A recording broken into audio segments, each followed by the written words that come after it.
guys, nilipat ko tong cabinet, itong drawer na to. Okay, from there, dinala ko siya dito. Parang ginawa ko siyang divider. Ulan, tumutulong siya dyan. Tapos siguro ng firewall, hindi ko maintindihan. Eh, mga saksakan to. So, delikado siya dyan. Tapos, ito yung dating dinasign natin. Okay, yung may mga parang cloud na ganun. So, hindi ko na siya bet ngayon. Hindi na siya maganda din. Etong part na to, dito nakalagay dati yung kama. May mga nakalagay tayo siya na frame. Tapos, nung natanggal siya, ayan, ang pangit. Tapos, ito na yung pintura niya. Ng bakbak. Okay. So, ito yung aayusin natin. Yung ating master's bedroom for today. Medyo makalat siya, hindi siya maganda. Actually, this is my favorite room. So, kailangan ko siyang ayusin. So, eto, yung lagay niya ngayon.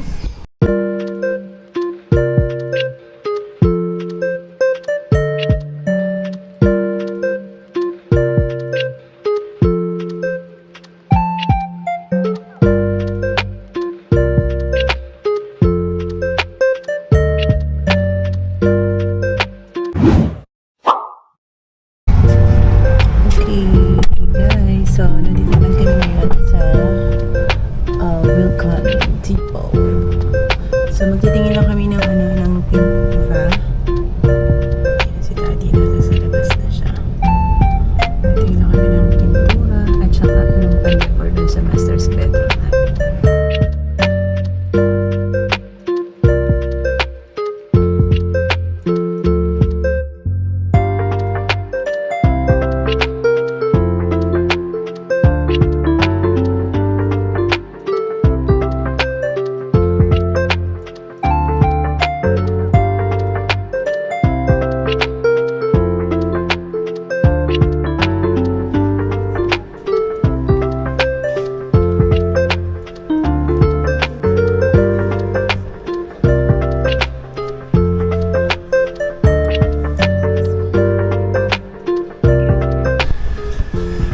Ito yung napili namin. This one. Hindi ko siya. Kaya siyang cream na may green. Mag-green. Ganun. Kasi sa amin na estudyante ko dati. Sa Banabalas. What makes you busy?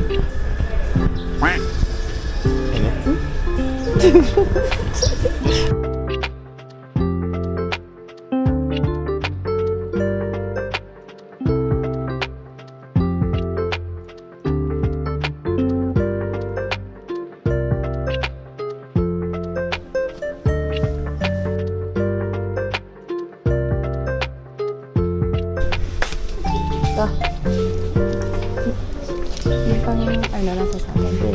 Okay na to? Adhesive. Sige, Pero mga pintura.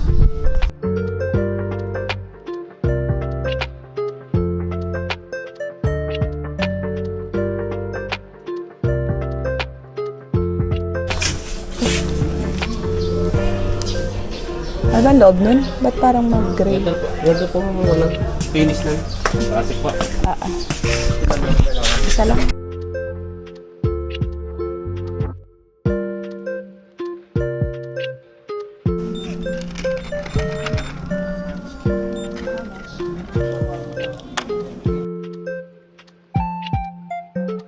So, uwi na kami at kanina po sa group.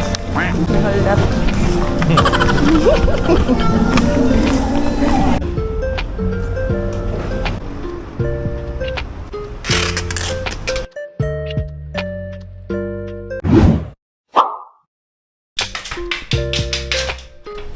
Hey guys! So, ayan. Tatanggalin muna ni Daddy. Nagtatanggal muna siya ng design natin. Sa wall na yan. Okay, so ayan. Saka namin ikakabit yung natin namin sa balcony. Okay, i-make over namin ang aming master's bedroom.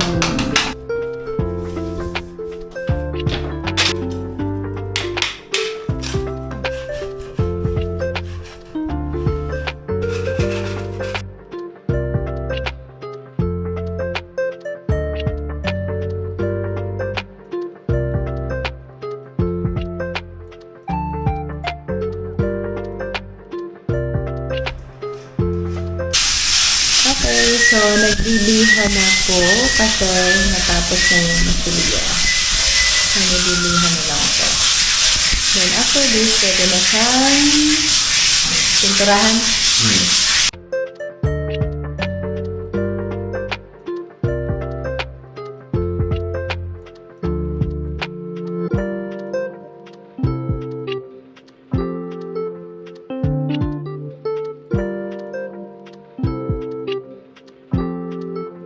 Okay, so we are doing the last coating, the final coating of our wall.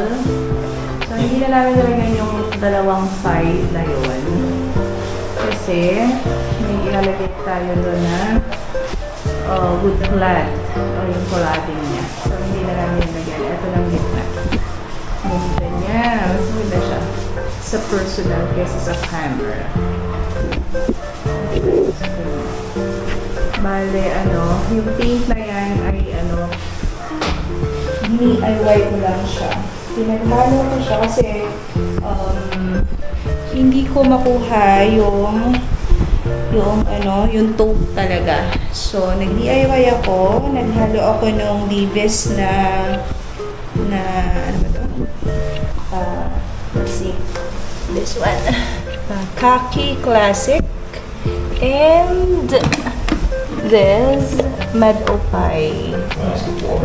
Mud Opie. Ang ganda. Ganda niya. Ang soft na warm. Soft warm. Ganda ng color niya. Na-achieve niya naman yung gusto ko. So, tingnan natin later kung ano yung magiging final output niya.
Naayos ko na tong bed. Kaya lang, napasin ko, hindi bagay itong aking curtain. So, papalitan ko siya ng cream or brown.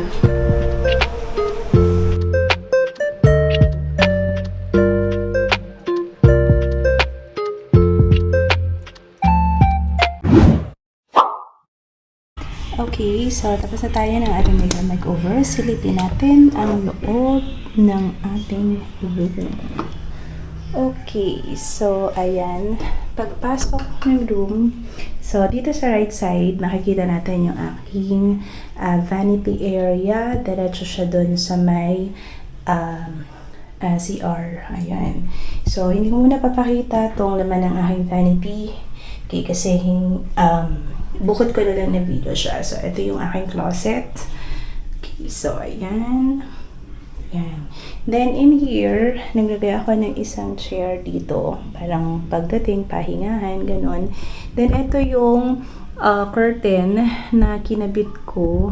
Bali nakatatlo akong palit dyan kasi gusto kong bumagay siya dito sa ambience ng ating kwarto. So, sa loob, dito sa kwarto natin. So, andito lang yung aming bedroom. Nag-arrange lang ako dito ng beddings niya na babagay. So, gumamit ako na itong comforter namin na to. Ayan, so itong brown na to. Then, meron siyang dalawang bedside table with light. Tapos nilagyan ko lang siya doon ng halaman kasi yung mga saksak dito, yung mga wirings ay ang pangit. So, ayun, para lang may pang siya. Then, kung mapapansin nyo guys, ito, yan. Ito yung ginawa namin. Ito yung output. Okay, ng clad na nilagay namin from Wilcon. Okay, tapos pininturahan namin siya. Yan, yung gitna na yan. Okay, para yan yung maging focal point natin. Then this one, okay, ito rin. Itong part na to. So, yan. Dito yung side ko. Itong part na to yung side ko. Kaya mapapansin nyo, nandito lahat yung mga panggamot-gamot and everything. So, yan lahat. Ng sakit-sakit, masasakit, mga panghaplas, nandyan lahat sa area na yan. Tapos, ang daddy naman, yung part na yun, yung part ni daddy, side na yun ni daddy.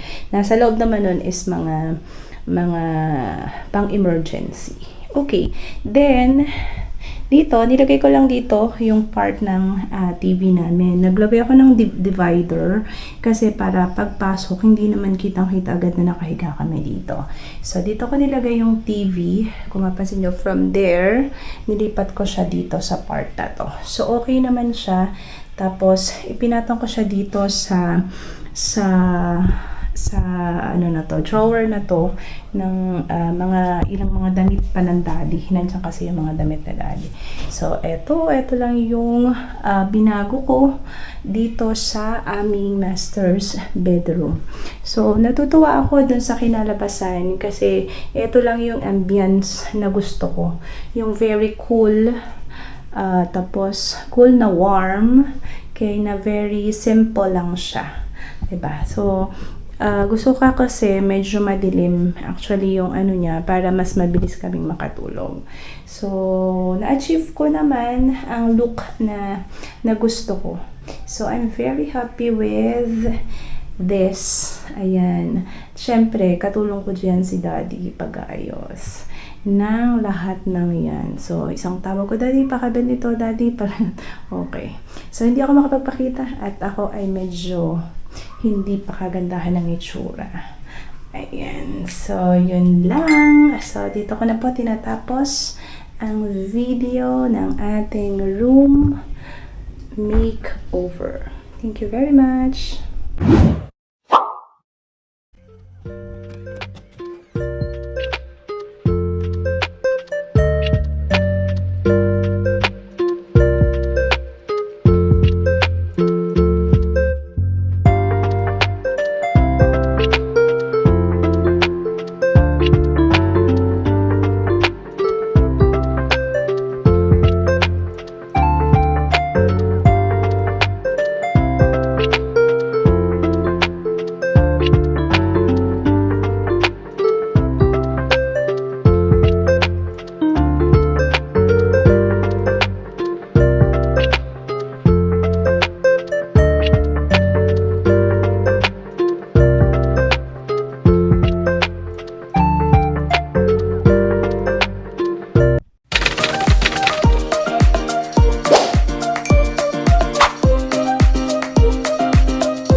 Ayun, share ko pala sa inyo, etong nabili ko sa Shopee ata or sa Lazada. Yan. Kasi ang dami na naming mga mga pang hair candy. Ayan Yan. So, ngayon, yung laging ginagamit, nandiyan may pangkulot, may pantuwid, may pang-blower, and everything. So, yung laging ginagamit, ito lagi yung ginagamit namin. Itong hair straightener, at saka itong blower. So, ngayon, bumili ako nito. Tingnan nyo guys, ang ganda niya. Nakaipon. Nakaipon yung, ano niya, malinis siya dyan. Ayan, pinakapit ko lang siya dyan kay daddy, dyan sa part na yan. Malinis. So, pagkakagamit, hindi naka, dito yung mga, yung mga wires niya.